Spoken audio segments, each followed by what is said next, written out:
Peggy 7. Plants vs Zombies Garden Warfare features a split-screen co-op mode exclusive to Xbox. I was treated to a demo of this game mode.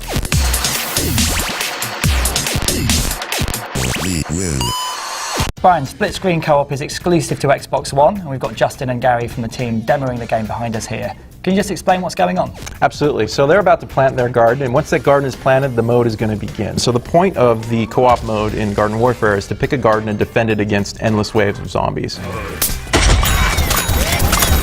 These are customized versions, so the ice pea shooter is one of the customized variants of the pea shooter. He shoots frozen peas as his weapon, so he actually can slow down and freeze zombies when he hits them.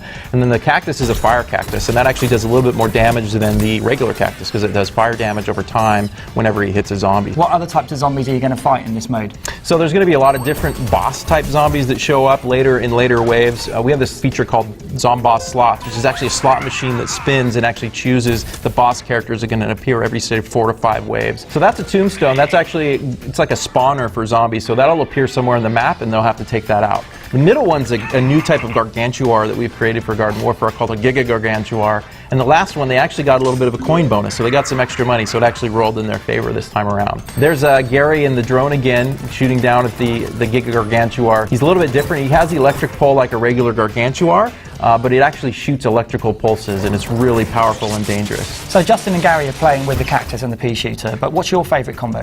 Well, the cactus and pea shooter is a really good offensive combination. I usually like to have at least one sunflower on the team because that's going to help you with healing and so forth. But we have something called boss mode that actually helps sort of offset the lack of a sunflower. Boss mode works on both on smart glass as well as on Kinect using motion control. Okay. So you can use your television basically as the top-down map and use your hand and collect and drag and drop abilities using Kinect. Cool. But we really like to use it as smart glass because it allows somebody sitting next to you to really get involved in the action. When you are in boss mode playing in co-op, you're actually spawned in a flying RV that sort of circles around the battlefield. The fiction is that you're playing as Crazy Dave, helping the plants down below. And so by doing so, you're actually collecting sun, and then you have a number of different abilities that you can use to deploy out to the battlefield. What can you drop onto the battlefield? So one thing you can drop are spotting stations. These will actually spot enemies anywhere that are near the base or your teammates and kind of show them on the HUD as well as on boss mode. We also have heal stations, so this helps to keep your teammate kind of healthy and alive while they're fighting. So you can drop these right down by the base or wherever your teammates are.